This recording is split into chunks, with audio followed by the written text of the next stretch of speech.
Ne confonds pas l'intellect avec l'intelligence. Les hommes sont persuadés d'être cultivés. Ils pensent qu'ils ont acquis le savoir, qu'ils comprennent suffisamment les lois de la vie pour pouvoir se gouverner eux-mêmes et créer un monde. Mais ce n'est qu'une croyance. Les hommes confondent le savoir intellectuel et la culture. Ce n'est pas parce que les hommes ont accumulé une grande quantité de savoir intellectuel qu'ils sont cultivés et capables de bâtir une véritable civilisation. Penser ainsi est une grande erreur. L'homme se trompe lui-même.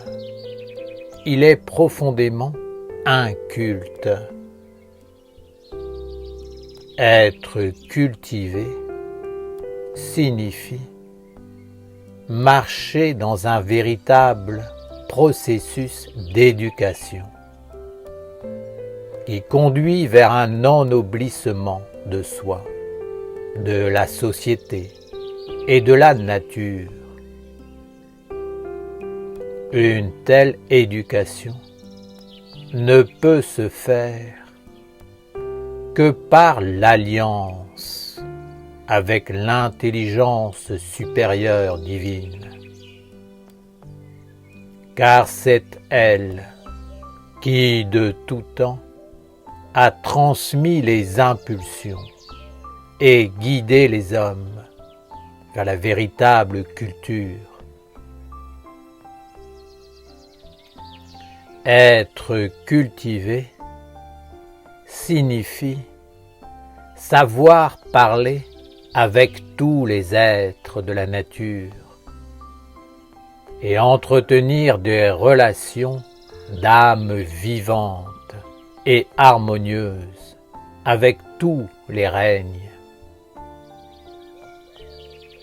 Les hommes ont amassé une grande quantité d'informations superficielles, mais ils ne savent même plus reconnaître le sens de ce qui se présente devant eux. Que ce soit un arbre, la mer, un chemin, un événement ou une situation, ils ne savent le plus lire, déchiffrer, comprendre le message qui est transmis, l'ambiance, le dialogue qui s'établit. L'homme ne sait plus comprendre que son langage. Il a oublié qu'il existe une multitude de façons de s'exprimer et de communiquer. L'éducation des hommes est basée sur l'accumulation intellectuelle d'un grand nombre d'informations. Mais il n'entre jamais dans la vie des mots, des formes, des couleurs, des situations, des événements. Il reste en dehors, à la périphérie des choses, et sont ainsi devenus des étrangers à la profonde magie de la vie. Ils sont prisonniers d'un seul aspect de la vie. Et tout le reste leur demeure totalement inconnu. Ils sont réellement ignorants. Ils ne savent même plus parler, ni même se déplacer.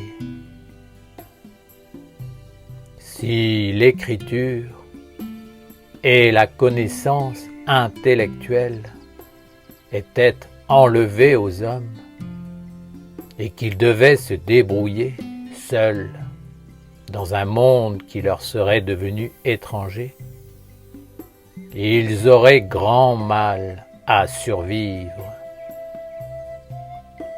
Comme cela vous a été enseigné jadis par le Maître Jésus, il est fondamental de connaître toutes les langues, d'être capable de communiquer à travers toutes les formes d'expression. Il y a une multitude de créatures qui vivent autour de l'homme, dans les mondes visibles comme dans les mondes invisibles. Chacune d'entre elles est animée par une intelligence particulière et est porteuse d'un message, d'un verbe, d'une parole. Pour parvenir à la compréhension de ce message, il est indispensable que l'homme apprenne à regarder, à écouter, à sentir, sans forcément y mettre ses concepts et compréhensions préfabriquées. L'homme a la fâcheuse habitude de tout classer, de tout enfermer dans un savoir mort. Dès qu'il pose son regard sur une chose, il ne peut s'empêcher de placer dessus une étiquette, positif ou négatif. Tout est comparé, analysé en fonction de son être et de sa compréhension personnelle.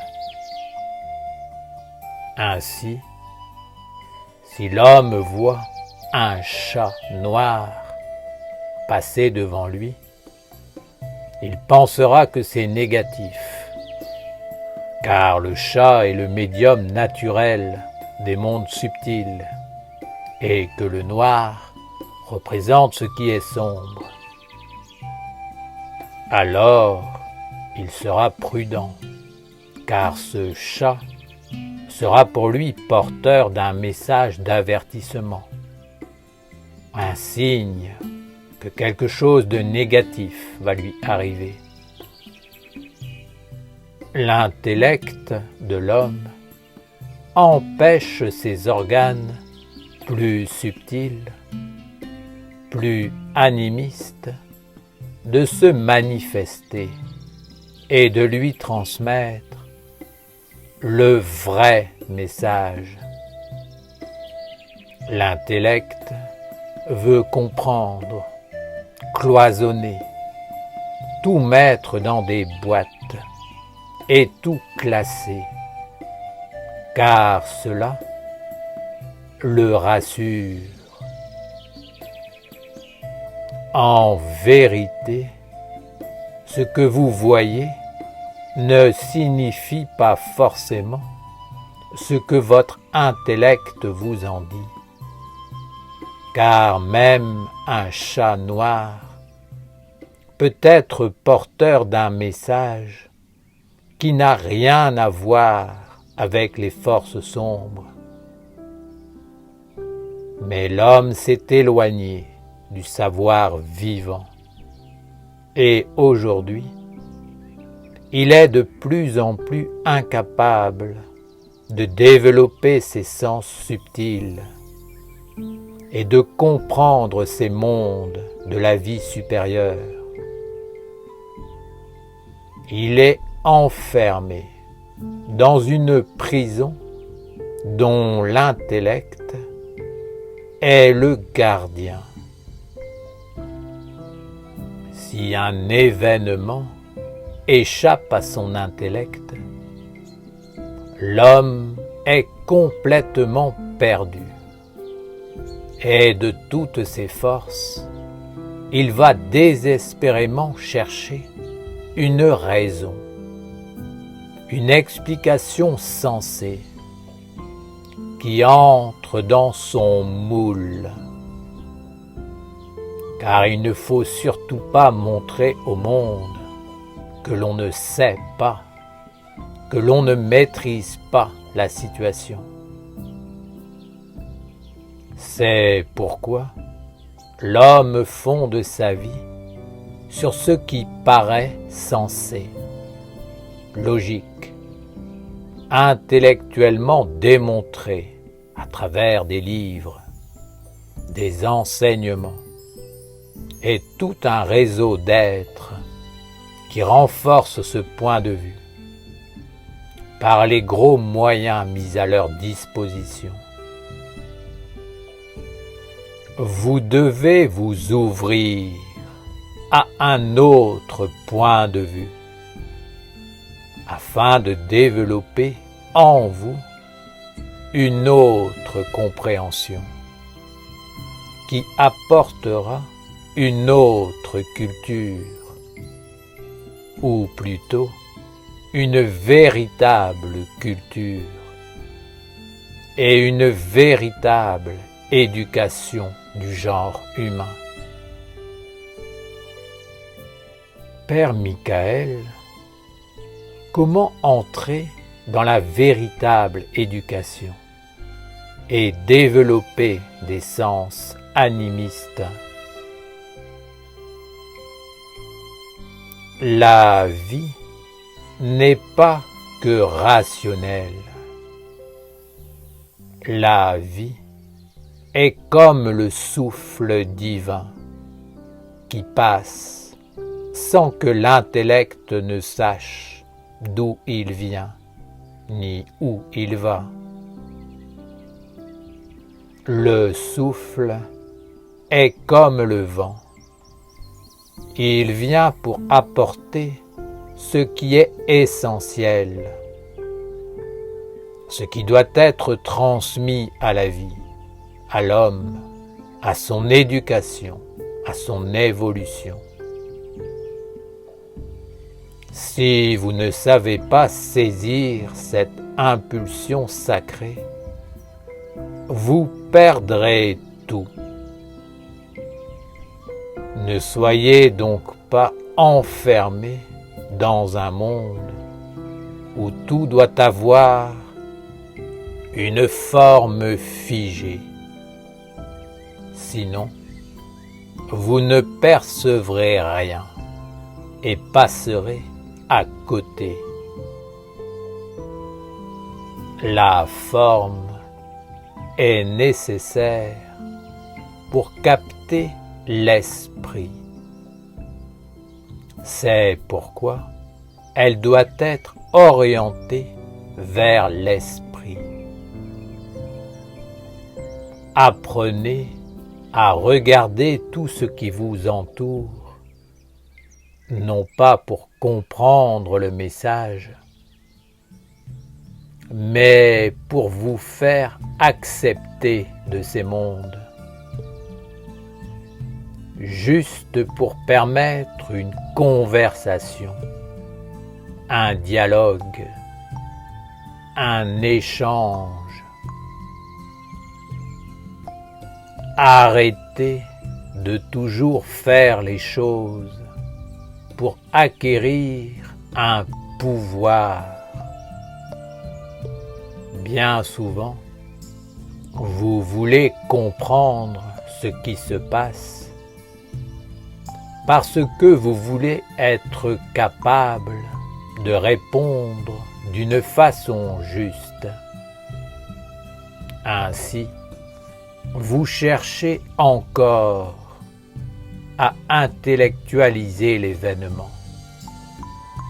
Et même si vous comprenez le langage du chat, vous vous empressez de le dire aux autres en vous congratulant vous-même d'être évolué parce que le monde spirituel vous parle. Mais en agissant ainsi, vous sortez encore de la vie et de la simplicité. Vous pensez sûrement être riche de cette alliance, de ce savoir, de cette capacité. Mais vous serez encore passé à côté de la vie.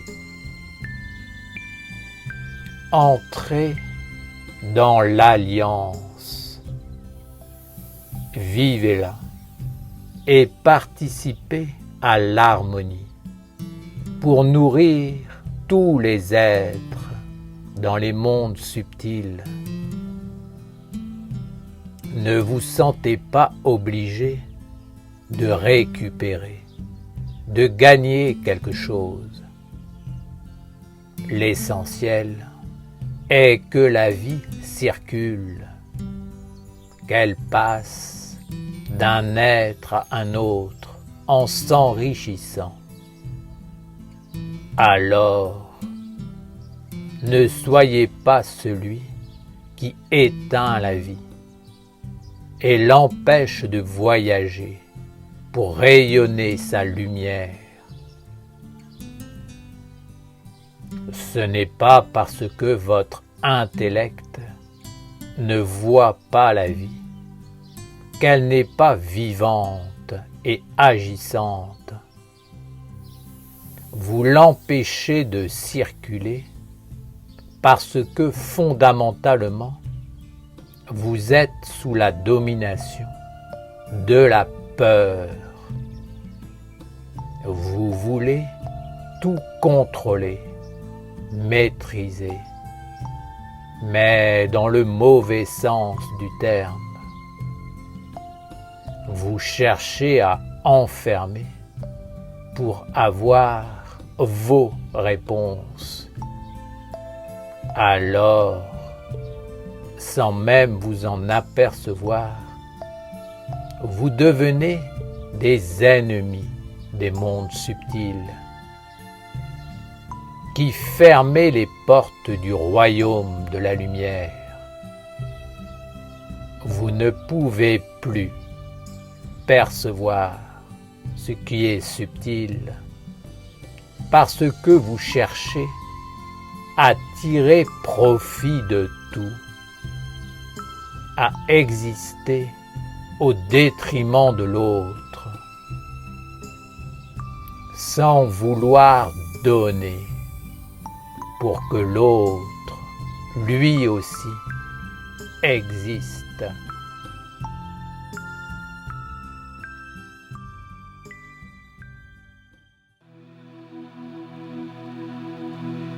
On est bien peu de choses et mon amie la rose me l'a dit ce matin.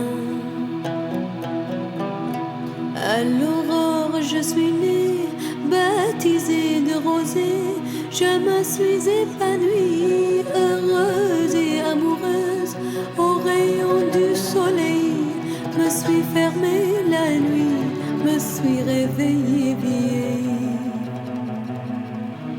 Pourtant j'étais très belle, oui, j'étais la plus belle des fleurs de ton jardin.